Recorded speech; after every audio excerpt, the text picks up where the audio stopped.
Before we get into the video, could everyone please subscribe to my Endless Diary Tales channel? Thank you so much. When the earthquake struck, I suffered a crushed spine while attempting to rescue my sister. In the aftermath, she deceived me out of my medical funds, purchased a house for herself, and stylishly married my first love. Meanwhile, due to a lack of money, I was unable to receive the necessary treatment and became permanently paralyzed. Suddenly, I awoke to find myself back at the exact moment when the earthquake had first occurred. This time around, I chose to disregard my sister's pleas for assistance and fled the scene alone. My first love insisted, "Your sister is still trapped inside. Save her, or you'll be selfish." In response, I pushed him towards the collapsing structure. "Sure, you're the selfless one. Go ahead and be a hero," I retorted. I was jolted awake by the flickering lights, realizing that I had been given a second chance. The surroundings mirrored my previous life perfectly. My parents were away, leaving only my sister and me at home. Out of nowhere, the earthquake hit. Instinctively, I headed for the door, residing on the third floor, which offered a decent escape route. However, in my past life, I turned back to save my sister. I managed to pull her out, exerting all my strength to ensure her safety. Just as we approached the building's exit, an aftershock occurred. My sister pushed me aside and ran ahead. I stumbled and fell, then tried to get up to escape, but the door gave way. Large rocks and the door frame crashed onto my back, isolating us from the disaster zone. Fortunately, firefighters arrived in time to rescue me. I survived, but with a severely broken spine that required major surgery. I had believed that surviving a disaster would bring fortune, but instead, I was met with a deceitful boyfriend and a sister who seized all my assets. Even my parents, who returned from out of town, dismissed my situation, saying, "Forget it, we don't have that kind of money." I tried to stand up for myself, but my savings of $50,000 were deemed necessary for my sister's wedding by my parents. "You're already in this condition. Do you want us to lose everything?" Consequently, my sister, whom I had saved, married my boyfriend using the money meant to save my life, leaving me paralyzed due to the inability to afford treatment. Reliving the experience, I didn't hesitate to exit the house. There was no point in discussing family ties with those who exploited me. My boyfriend lived in the adjacent unit. Once I was safely outside, I noticed him nervously searching around. He seemed to relax upon seeing me but became frantic when my sister wasn't behind me. "Where's Sarah?" It became clear that Michael and Sarah had been involved behind my back in my previous life, something I hadn't realized before. I looked puzzled. Michael became agitated, yelling at me and ignoring the fact that I had just escaped a near-death situation. "Your sister, Sarah Emily, are you even a proper sister? You ran out alone during the earthquake, abandoning your own sister." They say disasters reveal true human nature. A couple was arguing over divorce. Her husband fled as soon as the quake began, and the wife declared, "Marrying you was the worst fate. I want a divorce." Truly selfish. The crowd turned their judgmental gazes towards me. Aren't they supposed to be twins? Nowadays, you can't rely on husbands or even big sisters. So selfish. My 3-year-old child was the only one who showed genuine care. Hearing all the accusatory voices sent a chill down my spine. In my previous life, when I became paralyzed while saving someone and faced betrayal from everyone, no one supported me. Living this life again, I realized I needed to sever ties with my heartless family who fed off me. However, I refused to let these ignorant people brand me as selfish. "Emily, hurry and save your sister. You're selfish if you don't." I grabbed Michael's arm and shoved him towards the crumbling building. "If it weren't for you, I wouldn't have known Sarah was home. After all, she usually goes out drinking at night." "Michael, as a man, you're fast. Can you save my sister? Please, I'm begging you." Yeah, you're the make-believe hero. Go ahead." Michael was reluctant to enter, but influenced by the approving stares of others, he charged in almost immediately as the building collapsed. Hearing the gasps, I subtly smirked. If he's so fond of my sister, he can join her inside. After the aftershock subsided, firefighters and search dogs arrived swiftly. Michael and Sarah were found near the entrance, and it took less than half an hour to rescue them. However, Sarah's face was scratched in several places, and both her legs were broken at the knees. Michael's injuries mirrored those from my past life. I pinched myself and cried out, "Sarah! Michael!" I followed the ambulance to the hospital and called my parents. "What? Sarah's the one injured." I responded mildly. In my previous life, my parents were indifferent to my injuries, treating me as if I weren't even their child. "And you?" "I'm not too bad," I said. "Mom lost it. Why are you fine while Sarah is severely hurt?" "Emily, did you do this on purpose? You've never been a good kid. I shouldn't have left Sarah alone with you," she raged on. The tight knot in my heart snapped. They say no parent doesn't love their child, but here I was. I interrupted, irritated. "Sarah needs surgery money. Send over 100,000. Where's your money? You're supposed to be her sister." I hung up without hesitation. In my previous life, it wasn't enough that I used my hard-earned money to help my sister, who then went on to steal my husband. About 15 minutes later, the money was transferred to my account. Seeing the message for the $200,000 deposit brought tears to my eyes. In my past life, when I desperately needed money for surgery, my parents insisted they had none. Now, without even knowing the extent of their youngest daughter's injuries, they hurried to send over $200,000. It was clear who they truly cared about. Wiping my tears, I quickly purchased a high-speed train ticket to the neighboring city. In my previous life, I had managed to save. I made $500,000 by running a small business because they knew I had money and would likely come back for more. This time, even if I had to give it all away, I wouldn't let them have a single dollar. After safely transferring the money to another account, I hurried back. By then, Sarah's surgery had also been completed. "Doctor, how's my sister?" I asked. "There's not much to worry about," the doctor replied, adjusting his glasses. I bit my tongue to suppress a smile. The patient's right foot was crushed by a stone.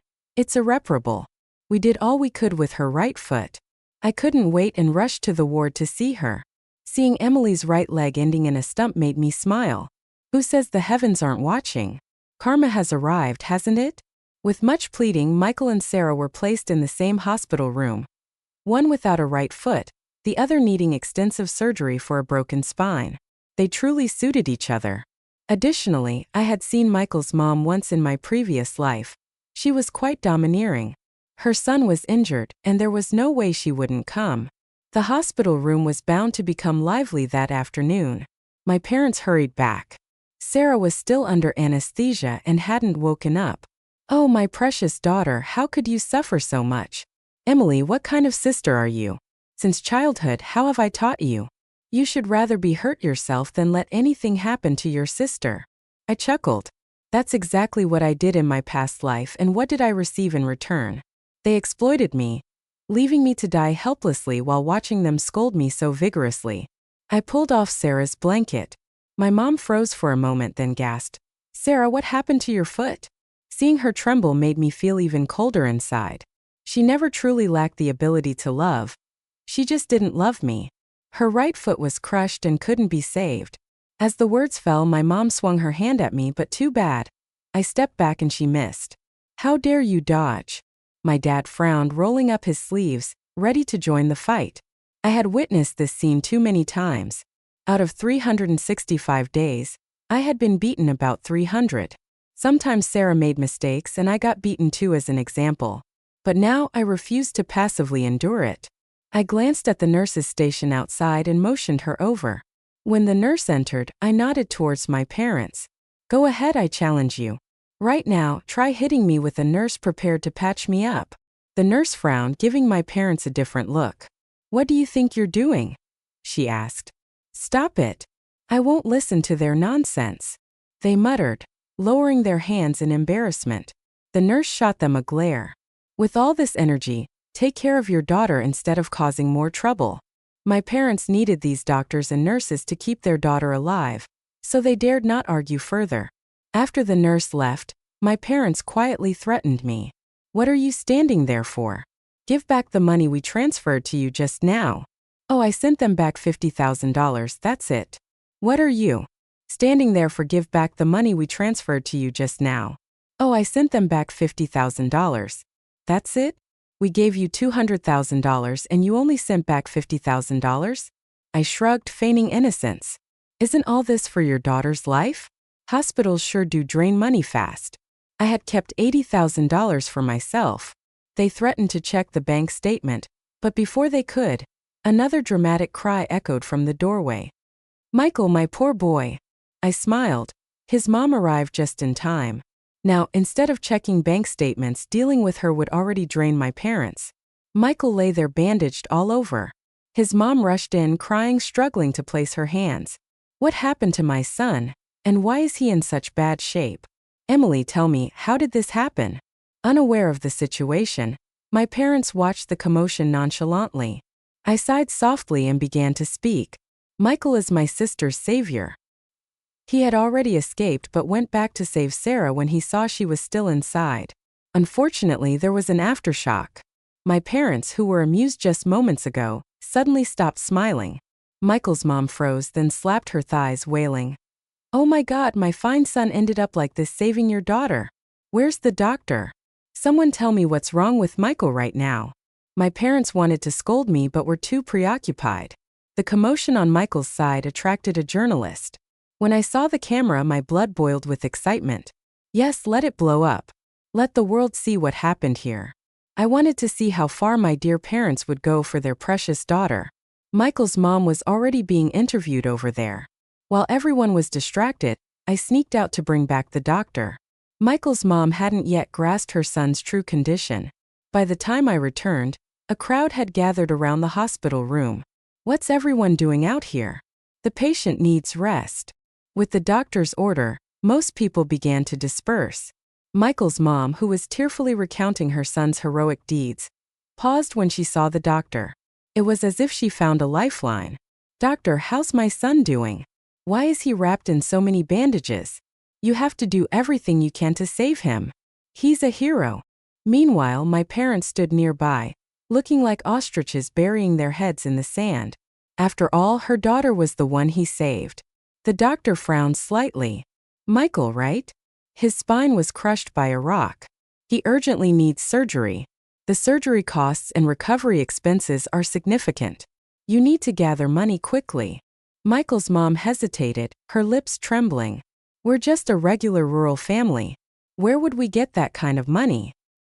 Hearing this, my parents quickly pulled me aside, silently warning me not to say anything.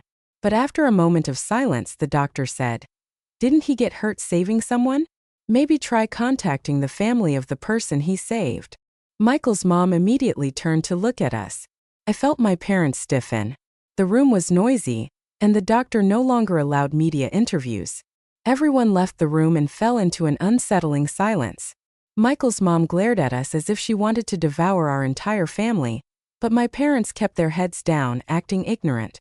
After 2 minutes of this, Michael's mom stepped over, eyeing my sister. "The doctor said your daughter isn't hurt too badly, right? Just lost a foot." She laughed bitterly. "If my son hadn't risked his life, who knows if your daughter would even be alive?" My mom tried to speak but was cut off. "You heard what the doctor said, right? My son saved your daughter's life. You owe it to help with the medical fees. Start by transferring $5,000 to my account." My parents initially seemed guilty, but the moment they heard $50,000, they refused. "Is your son's life that valuable to demand $50,000? That's outrageous," my dad argued. When my daughter saw this, it was already too late. "Your son barely stepped in before the building collapsed. He didn't save her. He blocked the path. If he hadn't suddenly run in, who knows? My daughter might have been fine." I wasn't surprised by my parents' absurd logic. They treated me the same way in my previous life. When I lay sick in bed, my mom fed Sarah chicken soup brewed for hours while I only received porridge and pickled vegetables. She would complain to the doctor about the difficulties, claiming I was causing them trouble, and refuse the soup later. As I lay dying, my spirit hovered above, watching her try to force my eyes closed.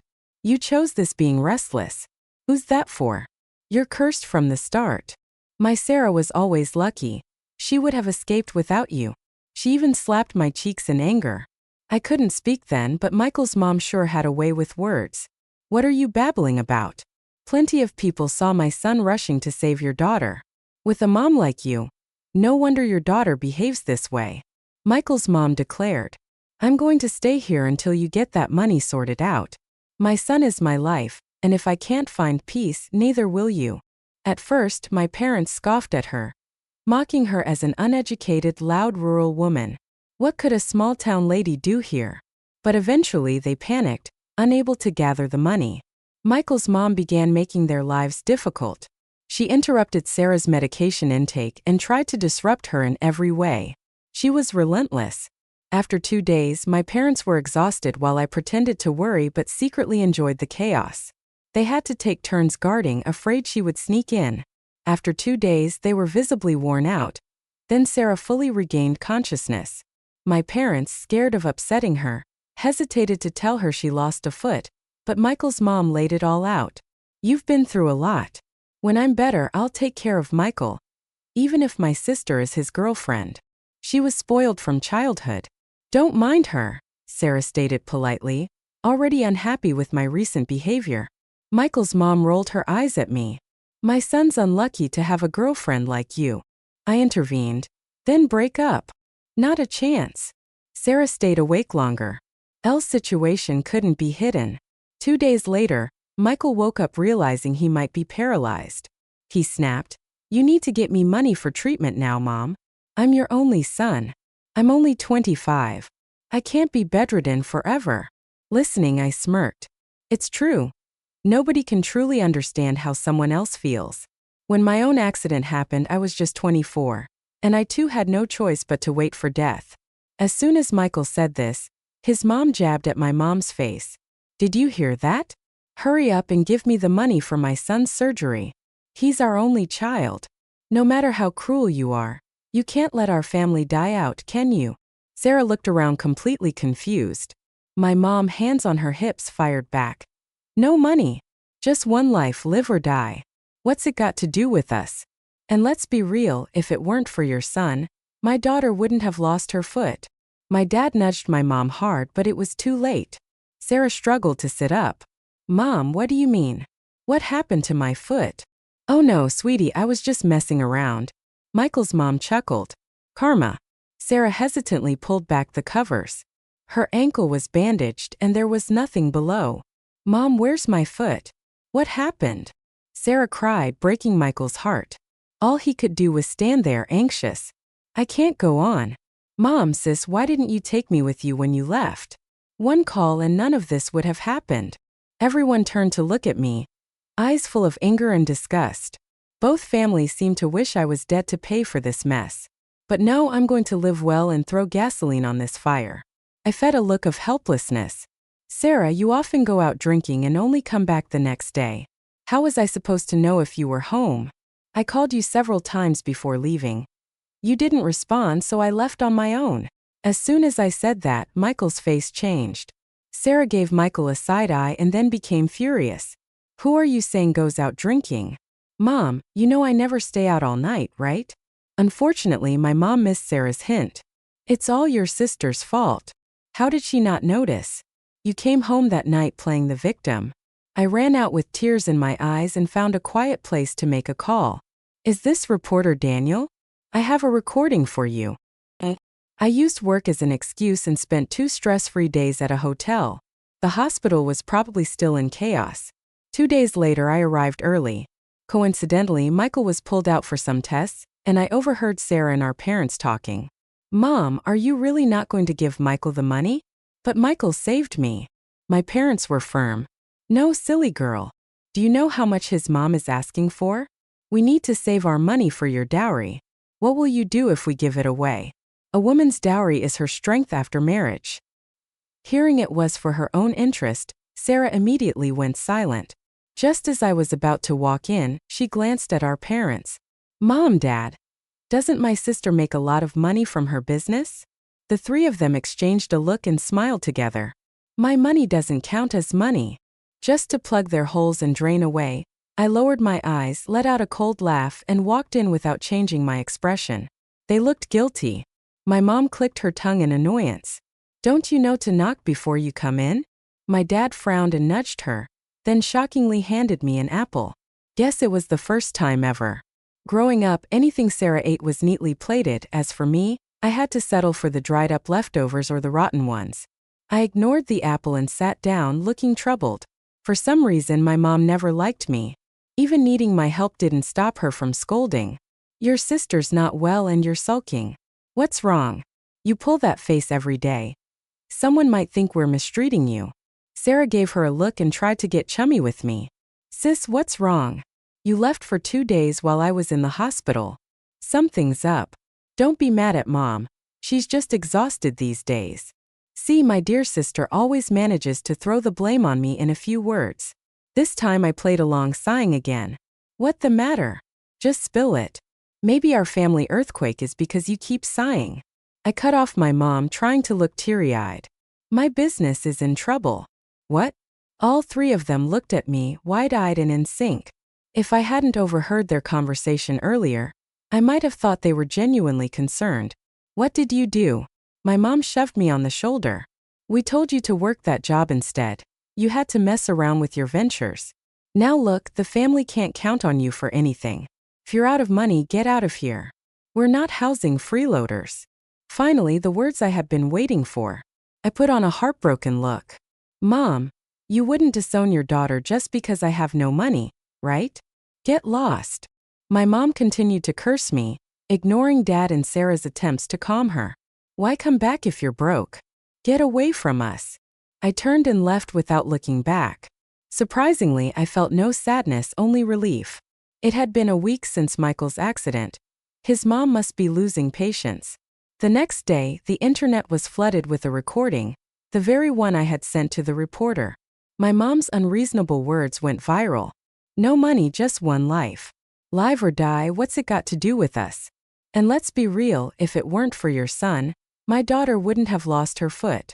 Scrolling through the comments wearing a face mask, I found myself laughing so hard that I nearly cried. Some people were ruthless. Why doesn't this old lady just go away? If everyone were like you, there wouldn't be any decent people left. Another added. Good people die young, but the wicked live forever. Why don't you just go and take your son's place? I was shocked by the level of cruelty. My mom was a retired elementary school teacher, and despite her age, she still browsed the web. I feared she might come across these harsh remarks. That afternoon, numerous videos started appearing online. Some compassionate individuals visited the hospital. From the videos, it seemed like phones were practically shoved into my parents' and Sarah's faces. Did you really say, love it or leave it? Your daughter's life is precious, but others' lives aren't? You're a teacher for the future generation. Is that a joke? Sarah, do you agree with your mom? The hero on the bed got hurt saving you after all. Sarah's face turned red in the video, and she couldn't respond. Meanwhile, Michael's mom was crying and publicly condemning my family for their terrible actions. This situation was too overwhelming for my parents to manage. The next day, I went undercover to the hospital to witness the spectacle. I was shocked upon reaching the entrance. A well-meaning citizen had placed 3 funeral wreaths there bearing my parents' and Sarah's names.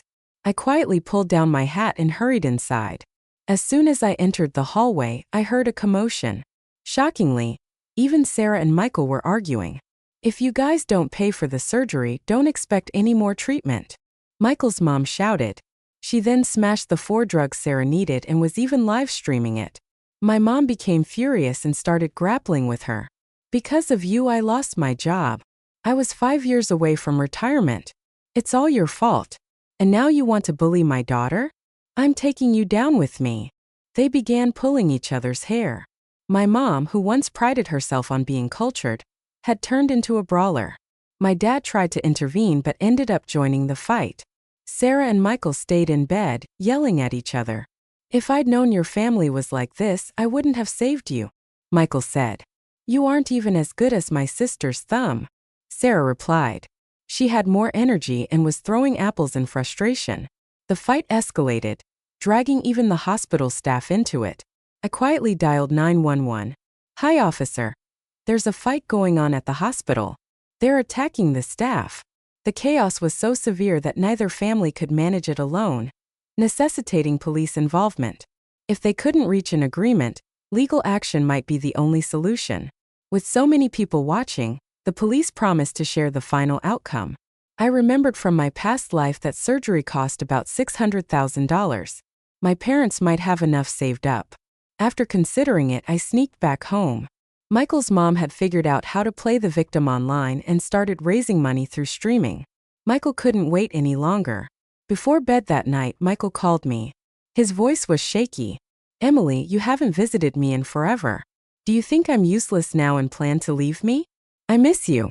This mess between our families isn't about you."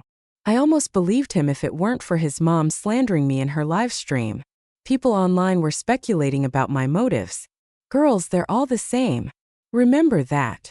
Her family was entangled in this mess, but she was nowhere to be found. Wake up, influencer. Surgery is key.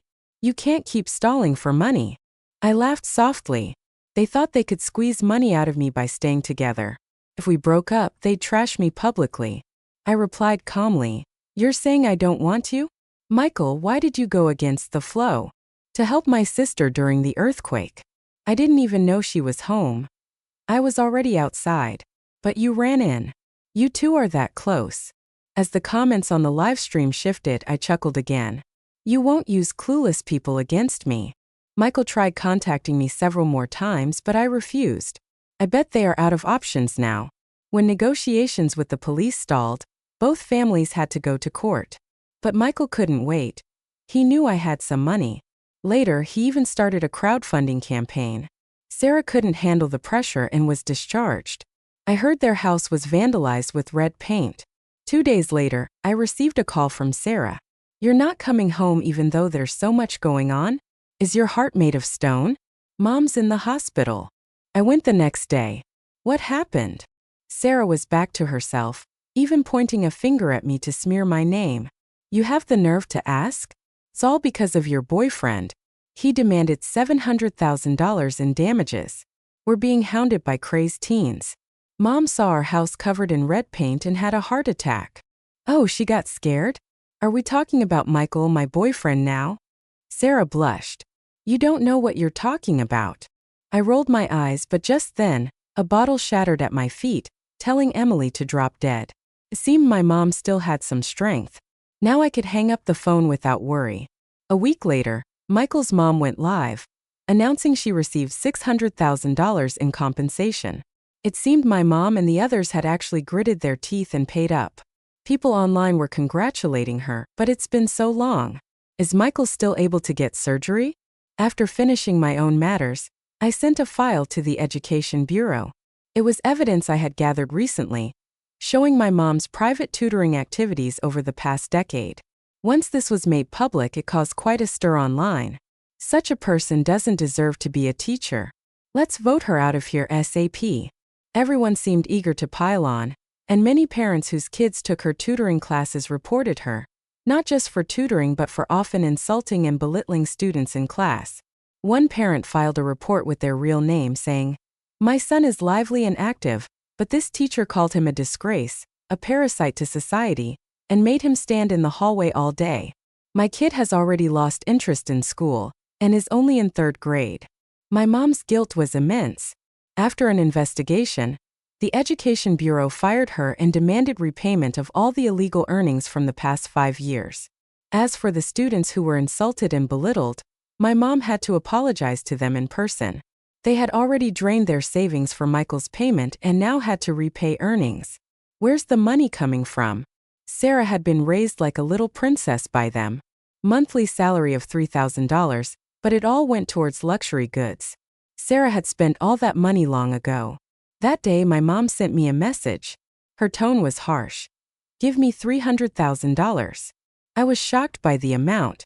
Is there really that much from 5 years of tutoring? Then why, when I just started working and needed surgery for acute appendicitis, did my mom say there was no money? Thinking about it, I took a deep breath and replied, "I don't have it." Later I heard they sold the house. A video of my mom apologizing to that student was also circulating. For someone who had been proud her whole life, she now had a few strands of gray hair. It was my first time seeing her so humbled. As for Sarah, she lost everything due to the previous incident and had been fired from her former job. She was struggling to find work with no one willing to hire her. A friend said they spotted her at a KTV, working as a karaoke hostess, all bruised and battered. I understood. With a face quite similar to mine, I would sometimes receive unjustified insults when I was out. Once all this chaos was resolved, I left the city. I had been trying to distance myself from my family since graduating college. Fortunately, I managed to do so. My business in the neighboring city had started to take off. While on the train, I came across Michael's mom's live stream again. She had the camera on Michael, who was sitting in a wheelchair. "Please send a gift." She kept repeating those few sentences, but the viewers in her live stream were dwindling. Using the same plea for attention, people eventually became immune to sympathy. I scrolled and blocked Michael's mom's account. I'm going to chase my bright future. These annoying people and things should stay behind for good.